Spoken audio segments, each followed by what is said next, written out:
La derrota de Napoleón Bonaparte en la batalla de Waterloo en 1815, Europa comenzó un nuevo periodo, denominado la Restauración.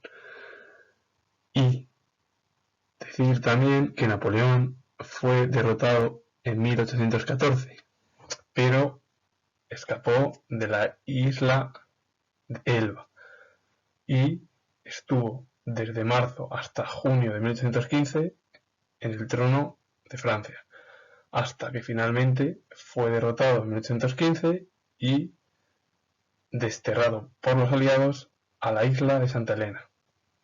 Así que comienza hablando de la restauración en Europa, con ello también del Congreso de Viena y por último de la Santa Alianza, y decir en qué lugar intervino la Santa Alianza de Europa. Así que comienzo. Tras la derrota de Napoleón, se restauraron las viejas monarquías y se intentó regresar a la situación internacional anterior al estallido de la Revolución Francesa, que se produjo entre 1789 y 1799. A este periodo se le denominó como Restauración, justo el periodo inmediato a la derrota de Napoleón en la batalla de Waterloo en 1815. Esta etapa fue también en parte un periodo de reacción para volver al antiguo régimen. Su ideología era el legitimismo, que defendía la desigualdad social y esa alianza entre Estado e Iglesia, para garantizar los derechos legítimos de los monarcas absolutos del antiguo régimen. Al final, la Europa de la Restauración es acabar directamente con las ideas que se produjeron en la Revolución Francesa y también en el periodo del Imperio Napoleónico, o conocido también como el primer imperio francés. Ahora voy a hablar del Congreso de Viena. El sistema de la restauración quedó diseñado en el Congreso de Viena, entre 1814 y 1815, con el objetivo de restablecer el equilibrio entre las potencias europeas. Una de las principales figuras fue el canciller austriaco Metternich. Se diseñó un nuevo mapa político de Europa. El Sacro Imperio quedó extinguido y apareció con ello la Confederación Germánica.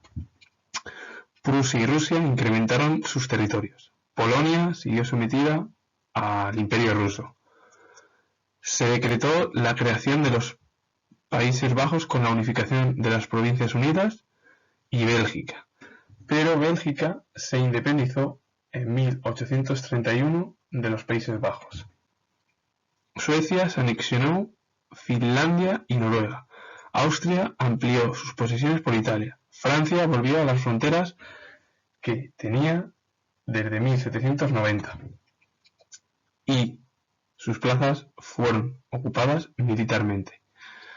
Se formó con ello la Cuádruple Alianza en 1815, que la formaron Austria, Prusia, Rusia y Gran Bretaña. Una alianza militar para defender el orden creado en el Congreso de Viena.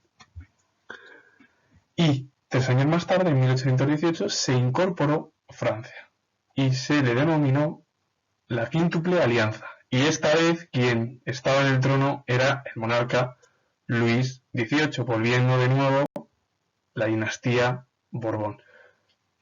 Vale, ahora voy a hablar de la Santa Alianza. Otra organización que se creó tras la derrota napoleónica fue la Santa Alianza. Se trataba de una coalición entre Rusia, Prusia y Austria que tenían un fin totalmente diferente a las alianzas estratégicas que surgieron del Congreso de Viena. La Santa Alianza perseguía un objetivo doctrinal. Uno de ellos era mantener el absolutismo en Europa y el otro, defender cualquier amenaza que fuera de un sistema liberal. Eran los dos únicos objetivos que tenía esta organización, que se creó en Europa. Esta organización defendía el derecho de intervención para sofocar cualquier movimiento revolucionario. La principal actuación de la Santa Alianza fue en España, que fue en 1823, donde enviaron a los 100.000 hijos de San Luis para acabar con el régimen constitucional que se produjo durante el trienio liberal, la cual el general Riego dio un pronunciamiento contra el monarca Fernando VII y se promulgó con ello la Constitución de 1812 y ese trienio liberal en España.